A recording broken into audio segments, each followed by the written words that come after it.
이 고난에 대한 유일하게 올바른 태도는 우리 예수님이 십자가를 묵묵히 감내하셨듯이 예배 혹은 겸손한 자기 포기가 되어야 합니다. 이것은 비굴한 굴욕이 아니라 건전한 겸손인 것입니다. 이것은 또한 지적인 도덕적인 자살을 감행하는 것이 아닙니다. 이것은 우리의 유한한 지성의 한계를 인정하는 것입니다. 한마디로 하나님으로 하나님 되시게 하고 우리 자신은 단지 인간으로 남아있는 것으로 만족해하는 것입니다. 하나님이 하나님이시기 때문에 하나님을 경배해야 한다는 것입니다. 이처럼 까닭 없이도 하나님을 믿는 신앙은 사실 전투적인 신앙의 다름 아니라는 것이죠. 히브리서 11장 33절은 우리 신앙의 이런 전투적인 측면을 다음과 같이 적나라하게 묘사하고 있습니다. 불의 세력을 멸하기도 하며 칼날을 피하기도 하며 연약한 가운데서 강하게 되기도 하며 전쟁에 용맹되어 이방 사람들의 진을 물리치기도 하며 여자들은 자기의 죽은 자를 부활로 받기도 하며 또 어떤 이들은 더 좋은 부활을 하고자 하여 악형을 받되 부차히 면하지 아니하였으며 또 어떤 이들은 희롱과 채찍질뿐 아니라 결박과 옥에 갇히는 시험도 받았으며 돌로 치는 것과 컵으로 켜는 것과 시험과 칼에 죽는 것을 당하고 양과 염소의 가죽을 입고 유리하여 궁핍과 환난과 학대를 받았으니 이런 사람은 세상이 감당치 못하도다. 전투적인 신앙이라고 해서 믿음의 근본 의미가 바뀌는 것은 결코 아닙니다. 말 그대로 전투적인 신앙이라는 것은 전투적인 상황 속에서 행사된 믿음을 일컫는 것입니다. 신자들은 문자 그대로요, 전투라는 상황에 참가하고 있는 중이라는 것이죠. 즉, 전투의 세세한 내막이나 무엇 때문에 어떤 명령이 하달되었는지, 왜 또 휴식 시간이 이 시간에 하필이만 찾아왔는지 알지 못하지만, 그러면서도 지휘관을 신뢰하는 병사들처럼 고난 중에 있는 신자들도 그들에게 주어진 순간에 무슨 일이 일어나고 있는지 알지 못하면서도 하나님을 믿는 것이라는 것이죠. 이렇게 전투 중에 믿음이 중요한 까닭은요, 전투 중에는 우리가 믿는 것밖에는 다른 방도가 없는 것처럼 보이기 때문입니다.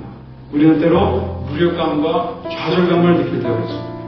혼란에 빠지고 실망감에 사로잡힐 때가 있어요. 이런 상황은 더욱이 우리의 미래가 종종 불안할 때, 우리의 미래를 알 수 없을 때, 불확실할 때 발생하죠.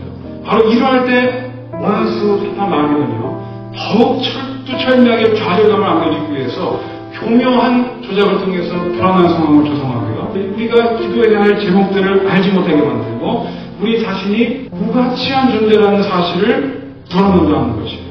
이럴 때 하나님은 우리 곁을 떠나신 것은 아닌가라는 의문이 생깁니다. 그럴 때 우리는 공경에 빠진 어린아이들처럼 하늘에 계신 우리 아버지께 이렇게 부르시려 하는 것입니다. 여호와여, 내가 깊은 데서 부르시셨나이다.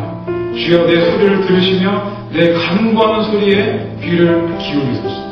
이렇게 기도한 이후에 고통 어린 현실을 현실 그대로 인정하면서 또한 이렇게 외쳐야 하는 것입니다.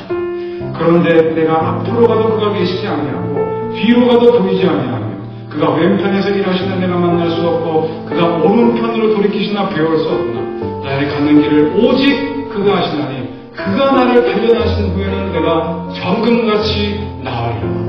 필립스 브루크라는 사람이 이렇게 얘기했어요. 나는 좀 더 가벼운 짐을 달라고 기도하기보다는 좀 더 튼튼한 어깨를 달라고 기도하겠다. 이것이 저와 여러분의 기도가 되기를 준비했습니다.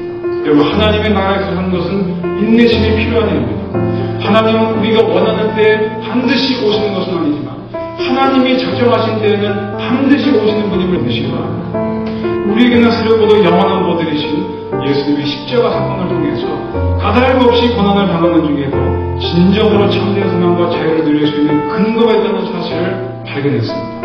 그리스도의 십자가를 보면서 어떤 연유가 되었던 간에 고난 뒤에는 멸관이라는 사실을 믿으시기 바랍니다. 지난주간에 저희 집에 제가 오래전에 섬기던 교회에서 두 분이 찾아오셨어요.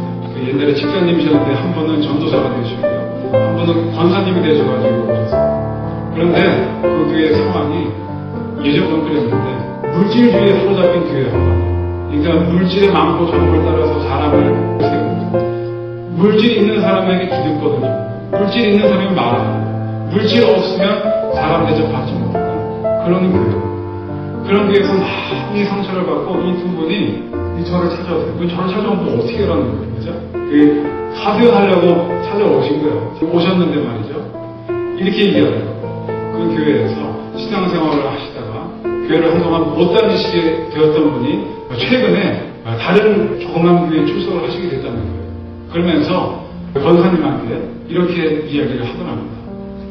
언니, 난 예전에 교회 다니면서도 이 돈이 하나님의 축복의 전부인 줄 알았어요. 그런데 나 이제 하나님이 주시는 진정한 축복 알게 되었어. 어떠한 고난과 시험 중에도 예수님만 믿고 의지하고 따르는 것, 그분만을 예배하는 것, 나 이제 그것이 진정한 축복인 줄 알게 되었어. 이렇게 얘기하더래요. 그 이야기를 듣는 순간 이 권사님의 가슴 속에서 전율이 일어나더라고요. 여러분, 택하십시오.